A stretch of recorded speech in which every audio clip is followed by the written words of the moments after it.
ಆಕಾಶವಾಣಿ ವಾರ್ತೆಗಳು ಓದುತ್ತಿರುವವರು ಶಾಂತಲಾ ಜೆ. ಮುಖ್ಯಾಂಶಗಳು: ಅಸ್ಸಾಂ, ಕೇರಳ, ಪುದುಚೇರಿ ವಿಧಾನಸಭೆ ಚುನಾವಣೆ, ಮತದಾನ ಬಹುತೇಕ ಶಾಂತಿಯುತ.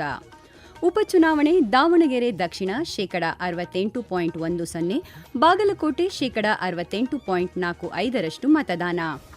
ಭೂತಾನ್ ಪ್ರಧಾನಿಯೊಂದಿಗೆ ಕೇಂದ್ರ ಇಂಧನ ಸಚಿವ ಮನೋಹರ್ ಲಾಲ್ ಮಾತುಕತೆ. ಪೋಷಣ್ ಪಾಕ್ಷಿಕ 2026ರ 8ನೇ ಆವೃತ್ತಿಗೆ ಕೇಂದ್ರ ಸಚಿವೆ ಅನ್ನಪೂರ್ಣಾದೇವಿ ಚಾಲನೆ. ಹಾಗೂ ಬ್ಯಾಡ್ಮಿಂಟನ್ ಏಷ್ಯಾ ಚಾಂಪಿಯನ್ಶಿಪ್ ಪುರುಷರ ಸಿಂಗಲ್ಸ್ ವಿಭಾಗದಲ್ಲಿ ಕ್ವಾರ್ಟರ್ ಫೈನಲ್ಸ್ ಪ್ರವೇಶಿಸಿದ ಆಯುಷ್ ಶೆಟ್ಟಿ. ವಾರ್ತೆಗಳ ವಿವರ. ಅಸ್ಸಾಂ, ಕೇರಳ ಮತ್ತು ಪುದುಚೇರಿ ವಿಧಾನಸಭಾ ಚುನಾವಣೆಯ ಮತದಾನ ಬಹುತೇಕ ಶಾಂತಿಯುತವಾಗಿ ನಡೆದಿದೆ. ಅಸ್ಸಾಂನ ಎಲ್ಲ 126 ಸ್ಥಾನ, ಕೇರಳಂನ 140 ಮತ್ತು ಪುದುಚೇರಿಯ 30 ಸ್ಥಾನಗಳಿಗೆ ಒಂದೇ ಹಂತದಲ್ಲಿ ಮತದಾನ ನಡೆದಿದೆ. ಬೆಳಗ್ಗೆ 7 ಗಂಟೆಗೆ ಆರಂಭವಾದ ಮತದಾನ ಸಂಜೆ 6 ಗಂಟೆಗೆ ಪೂರ್ಣಗೊಂಡಿತು. ಚುನಾವಣಾ ಆಯೋಗದ ಮಾಹಿತಿಯಂತೆ ಅಸ್ಸಾಂನಲ್ಲಿ 85.07%, ಕೇರಳಂನಲ್ಲಿ 77.45% ಮತ್ತು ಪುದುಚೇರಿಯಲ್ಲಿ 89.13% ಮತದಾನವಾಗಿದೆ. ಕೇರಳಂನಲ್ಲಿ ಮುಖ್ಯಮಂತ್ರಿ ಪಿಣರಾಯಿ ವಿಜಯನ್, ಪ್ರತಿಪಕ್ಷದ ನಾಯಕ ವಿಡಿ ಸತೀಸನ್, ಬಿಜೆಪಿ ರಾಜ್ಯಾಧ್ಯಕ್ಷ ರಾಜೀವ್ ಚಂದ್ರಶೇಖರ್ ತಮ್ಮ ಹಕ್ಕು ಚಲಾಯಿಸಿದರು. ಕೇರಳಂನಲ್ಲಿ 140 ವಿಧಾನಸಭಾ ಸ್ಥಾನಗಳಿಗೆ ಒಟ್ಟು 883 ಅಭ್ಯರ್ಥಿಗಳು, ಪುದುಚೇರಿಯಲ್ಲಿ 294 ಅಭ್ಯರ್ಥಿಗಳು ಹಾಗೂ ಅಸ್ಸಾಂನಲ್ಲಿ 722 ಅಭ್ಯರ್ಥಿಗಳು ಭವಿಷ್ಯ ಇವಿಎಂನಲ್ಲಿ ಭದ್ರವಾಗಿದೆ. ತಮಿಳುನಾಡಿನಲ್ಲಿ ಒಂದೇ ಹಂತದ ಮತ್ತು ಪಶ್ಚಿಮ ಬಂಗಾಳದಲ್ಲಿ ಮೊದಲ ಹಂತದ ಚುನಾವಣೆ ನಾಮಪತ್ರಗಳು ಹಿಂಪಡೆಯಲು ಇಂದು ಕೊನೆಯ ದಿನವಾಗಿತ್ತು. 4 ರಾಜ್ಯಗಳು ಮತ್ತು ಕೇಂದ್ರಾಡಳಿತ ಪ್ರದೇಶದ ಮತ ಎಣಿಕೆ ಮೇ 4ರಂದು ನಡೆಯಲಿದೆ. ಕರ್ನಾಟಕದ ಬಾಗಲಕೋಟೆ ಮತ್ತು ದಾವಣಗೆರೆ ದಕ್ಷಿಣ ವಿಧಾನಸಭಾ ಕ್ಷೇತ್ರಗಳ ಉಪಚುನಾವಣೆಯ ಮತದಾನ ಶಾಂತಿಯುತವಾಗಿ ನಡೆದಿದೆ. ಬಾಗಲಕೋಟೆಯ ಕಣದಲ್ಲಿ 9 ಅಭ್ಯರ್ಥಿಗಳಿದ್ದರೆ, ದಾವಣಗೆರೆ ದಕ್ಷಿಣದಲ್ಲಿ ಒಟ್ಟು 25 ಅಭ್ಯರ್ಥಿಗಳ ಭವಿಷ್ಯ ಇವಿಎಂನಲ್ಲಿ ಭದ್ರವಾಗಿದೆ. ಚುನಾವಣಾ ಆಯೋಗದ ಮಾಹಿತಿ ಅನ್ವಯ ಬಾಗಲಕೋಟೆಯಲ್ಲಿ 68.45% ಮತ್ತು ದಾವಣಗೆರೆ ದಕ್ಷಿಣದಲ್ಲಿ 68.10% ಮತದಾನವಾಗಿದೆ. ಕೇಂದ್ರ ಇಂಧನ ಸಚಿವ ಮನೋಹರ್ ಲಾಲ್ ಇಂದು ಭೂತಾನ್ಗೆ ತಮ್ಮ 4 ದಿನಗಳ ಭೇಟಿಯ ಸಂದರ್ಭದಲ್ಲಿ ಭೂತಾನ್ ಪ್ರಧಾನಿ ತೆಸ್ರಿಂಗ್ ತೋಬ್ಗೆ ಅವರನ್ನು ಭೇಟಿ ಮಾಡಿದರು. ಸಭೆಯಲ್ಲಿ ಇಬ್ಬರು ನಾಯಕರು ಶುದ್ಧ ಇಂಧನ ಮತ್ತು ಸುಸ್ಥಿರ ಅಭಿವೃದ್ಧಿಯಲ್ಲಿ ಸಹಕಾರವನ್ನು ಮುನ್ನಡೆಸಲು 2 ರಾಷ್ಟ್ರಗಳ ಹಂಚಿಕೆಯ ಬದ್ಧತೆಯನ್ನು ಪುನರುಚ್ಚರಿಸಿದರು.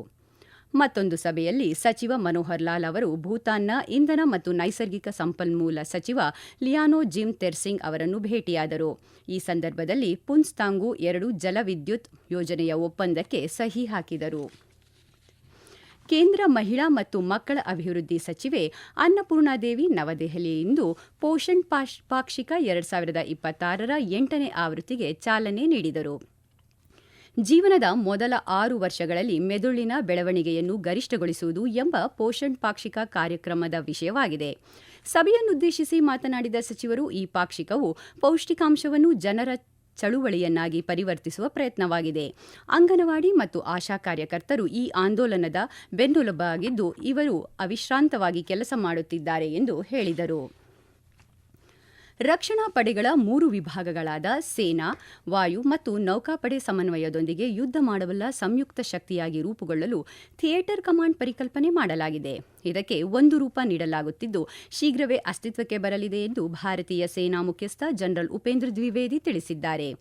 ಬೆಂಗಳೂರಿನಲ್ಲಿ ಆರಂಭವಾದ ರನ್ ಸಂವಾದ್ ಸಮಾವೇಶದಲ್ಲಿ ಭಾಗವಹಿಸಿ ಮಾತನಾಡಿದ ಅವರು, ಸ್ವರೂಪ ಅಸ್ತಿತ್ವಕ್ಕೆ ಬಂದ ಬಳಿಕ ರಕ್ಷಣಾ ಪಡೆಗಳು ಒಂದಕ್ಕೊಂದು ಪೂರಕವಾಗಿ ಶಸ್ತ್ರಾಭ್ಯಾಸ ಮಾಡಲಿದ್ದು, ತರಬೇತಿ ಪಠ್ಯವನ್ನು ಇದಕ್ಕೆ ಅನುರೂಪವಾಗಿ ಅಭಿವೃದ್ಧಿಪಡಿಸಲಾಗುವುದು. ರುದ್ರ ಮತ್ತು ಭೈರವ್ ಸೇನಾ ತುಕಡಿಗಳು ಈಗಾಗಲೇ ಇಂತಹ ಸಂಯುಕ್ತ ಸಾಮರ್ಥ್ಯವನ್ನು ಹೊಂದಿದೆ ಎಂದು ಹೇಳಿದ್ದಾರೆ. ಭಾರತೀಯ ನೌಕಾಪಡೆ ಮುಖ್ಯಸ್ಥರಾದ ಅಡ್ಮಿರಲ್ ದಿನೇಶ್ ಕುಮಾರ್ ತ್ರಿಪಾಠಿ ಮಾತನಾಡಿ, ನೌಕಾಪಡೆ ಸೈನ್ಯ ಮತ್ತು ವಾಯುಪಡೆಯೊಂದಿಗೆ ಜಂಟಿಯಾಗಿ ಕಾರ್ಯನಿರ್ವಹಿಸಬಲ್ಲ ವ್ಯವಸ್ಥೆಯನ್ನು ರೂಢಿಸಿಕೊಳ್ಳುತ್ತಿದೆ. ಸಾಂಪ್ರದಾಯಿಕ ಯುದ್ಧ ಕೌಶಲ್ಯದ ಜೊತೆಗೆ ಪೈಲಟ್ ರಹಿತ ಯುದ್ಧ ವಿಮಾನ ಬಳಕೆ, ಉಪಗ್ರಹ ಆಧಾರಿತ ಸಂವಹನ ವ್ಯವಸ್ಥೆ ಹಾಗೂ ಕೃತಕ ಬುದ್ಧಿಮತ್ತೆ ತಂತ್ರಜ್ಞಾನವನ್ನು ಬಳಸುವ ಸಾಮರ್ಥ್ಯ ಪಡೆಯಲಿದೆ ಎಂದು ತಿಳಿಸಿದ್ದಾರೆ.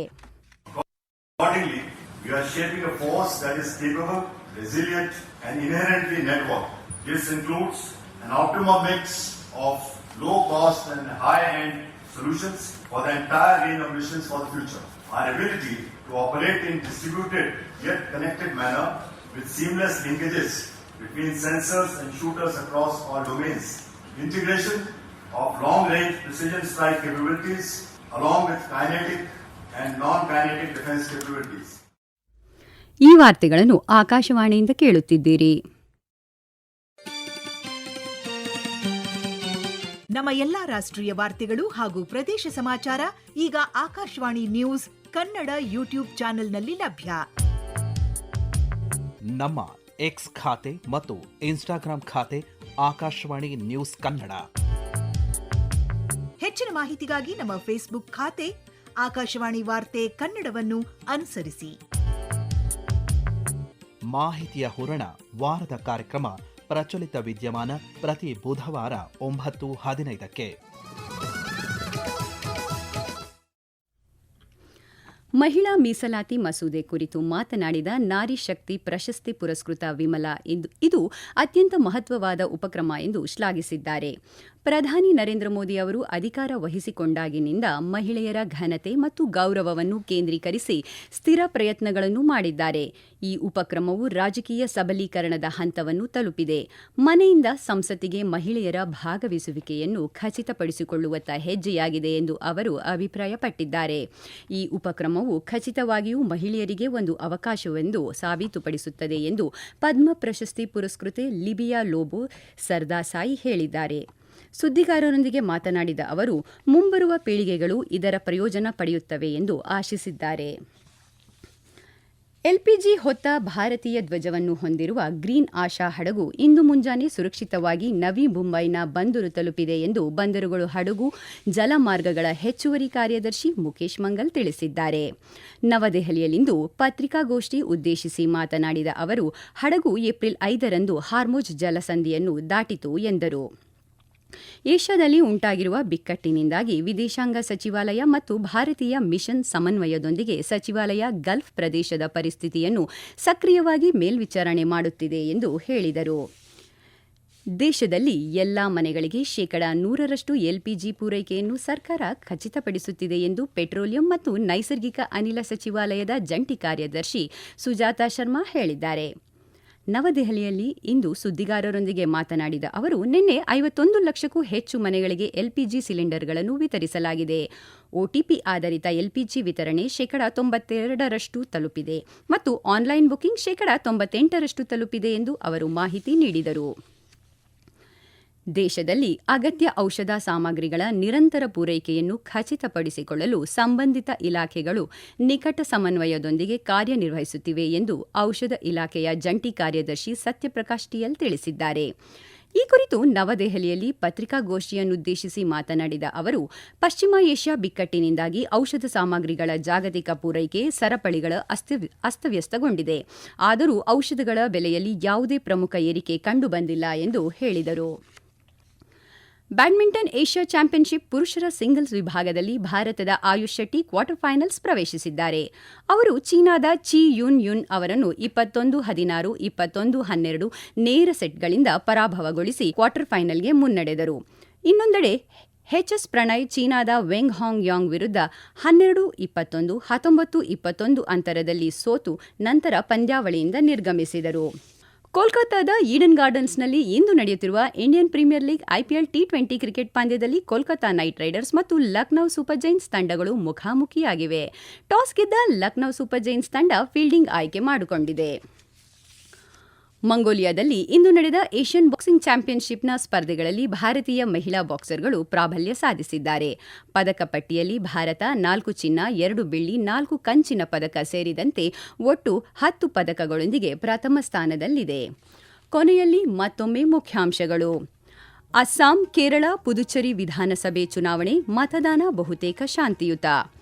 ಉಪಚುನಾವಣೆ ದಾವಣಗೆರೆ ದಕ್ಷಿಣ 68.10, ಬಾಗಲಕೋಟೆ 68.45% ಮತದಾನ.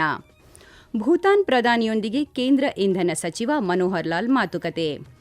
ಪೋಷಣ್ ಪಾಕ್ಷಿಕ 2026ರ 8ನೇ ಆವೃತ್ತಿಗೆ ಕೇಂದ್ರ ಸಚಿವೆ ಅನ್ನಪೂರ್ಣಾದೇವಿ ಚಾಲನೆ.